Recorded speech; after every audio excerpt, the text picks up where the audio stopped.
पिता। कहानी शुरू होती है एक पुराने, शांत और थोड़े से उदास से घर से। एक ऐसा घर जिसका हर कोना बीते हुए दिनों की यादों से भरा हुआ था।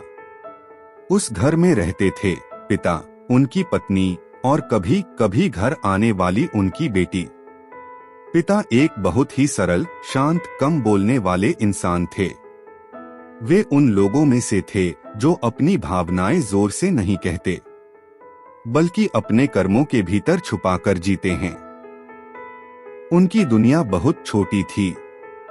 एक नौकरी, घर, थोड़ी सी जमीन, माँ और सबसे बड़ी, सबसे खास दुनिया उनकी बेटी। बचपन की दुनिया। बेटी जब छोटी थी, पिता उसके लिए दुनिया के सबसे मजबूत और सबसे प्यारे व्यक्ति थे। वो उसे साइकिल पर स्कूल छोड़कर आते, उसकी चोटी बनाते। कभी कभी दाल में घी ज्यादा पड़ जाए तो कहते, कोई बात नहीं, मेरी गुड़िया तो ऐसे ही खाती है। शाम को छत पर दोनों पतंग उड़ाते। अगर पतंग कट भी जाती तो पिता कहते, कोई बात नहीं, अगली बार और ऊंची उड़ाएंगे। बेटी यह समझती ही नहीं थी कि पिता की दुनिया में उसके अलावा कोई दूसरा मौसम ही नहीं है। समय बदलता है। धीरे धीरे बचपन बड़ा हो गया। कॉलेज के बाद बेटी शहर चली गई पढ़ाई के लिए। पहली बार घर से दूर रहना उसके लिए भी नया था, पर पिता के लिए यह जैसे घर की दीवार से कोई ईंट निकाल देने जैसा था। पिता ने कुछ नहीं कहा, बस चुपचाप उसके बैग में उसकी पसंद की मिठाई रख दी। उसे स्टेशन छोड़ते समय बार बार पूछते रहे, कुछ भूख लगे तो खा लेना, ठंड लगे तो स्वेटर पहन लेना। स्टेशन पर बेटी ट्रेन में चली गई। पिता बाहर खड़े रहे, हाथ हिलाते तब तक जब तक ट्रेन एक छोटी सी लकीर बनकर आंखों से ओझल नहीं हो गई। दूरी बढ़ती है। शहर में बेटी की पढ़ाई शुरू हो गई। नए दोस्त, नया माहौल, नई दुनिया। फोन पर बात कम होने लगी।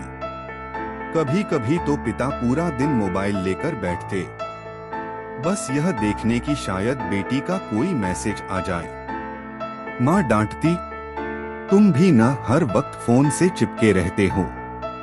लड़की है, दुनिया देख रही है, उसे परेशान मत करो।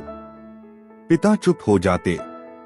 उनके चुप हो जाने में भी एक अनकही पहरेदारी थी, जैसे अपने ही दिल को समझा रहे हों कि हाँ, उसे परेशान नहीं करना चाहिए।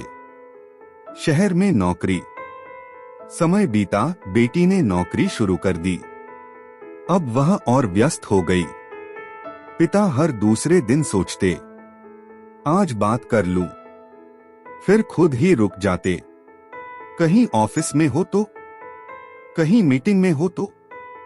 उन्होंने कभी अपनी जरूरत को सामने न रखकर हर बार बेटी की सुविधा को इम्पोर्टेंस दी। बेटी का घर आना। कई महीने बाद बेटी घर आई। घर जैसे खिल उठा।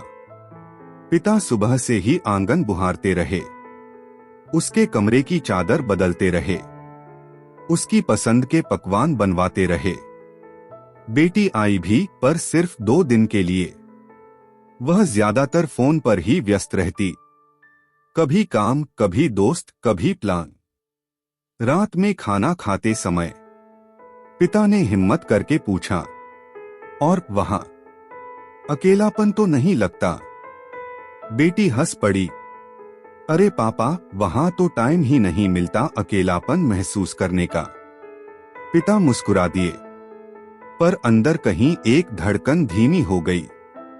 उन्हें महसूस हुआ कि शायद अब बेटी की दुनिया में अकेलापन भी एक विलासिता बन गया है, और उनमें उस अकेलेपन के लिए भी जगह नहीं। रुखसती का समय। 2 दिन बाद बेटी वापस जा रही थी। पिता फिर स्टेशन छोड़ने आए। रास्ते भर बेटी फोन पर थी। पिता चुप थे।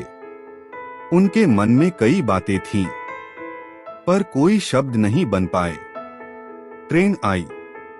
बेटी ने जल्दी से झुककर पिता के पैर छुए। पापा, अपना ख्याल रखना, ठीक है। ट्रेन चल पड़ी। पिता उसी प्लेटफॉर्म पर खड़े रहे जब तक आखिरी डिब्बा नजर से ओझल नहीं हो गया। फिर धीरे धीरे लौट आए।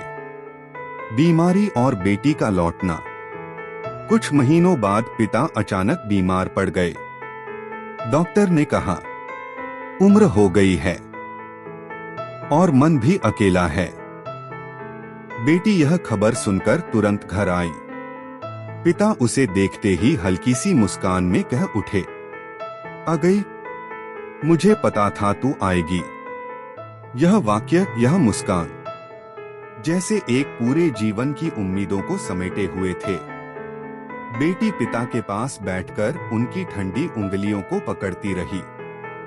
उसे एहसास हुआ पिता पूरे जीवन उसके लिए खड़े रहे और वह आधे जीवन में भी उनके साथ नहीं रह सकी। कुछ दिनों बाद पिता की सांसें थम गईं, बहुत शांत ढंग से, जैसे कोई अपना उधार चुका गया हो। अंतिम खोज।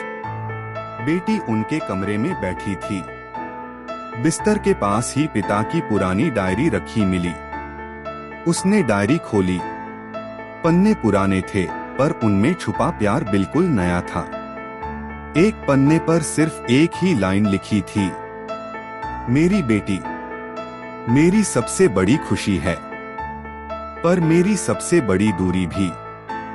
बेटी की आंखें भर आईं। वह रो पड़ी, गहरी, भारी, टूटती हुई सिसकियों के साथ।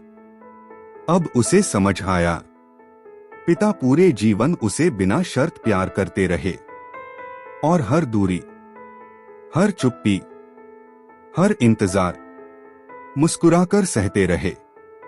कहानी वहीं खत्म होती है, एक ऐसे पिता की तरह जो अपने बच्चों के लिए चुपचाप, मर्यादित, शांत और अनंत प्रेम की मूर्ति बने रहते हैं।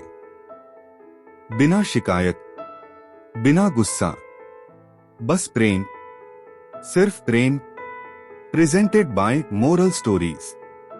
इसी तरह की और प्रेरणादायक कहानियां सुनने के लिए चैनल को सब्सक्राइब करें और अपने बच्चों को ऐसी प्रेरणादायक कहानियां जरूर सुनाएं। धन्यवाद। आपका दिन शुभ हो।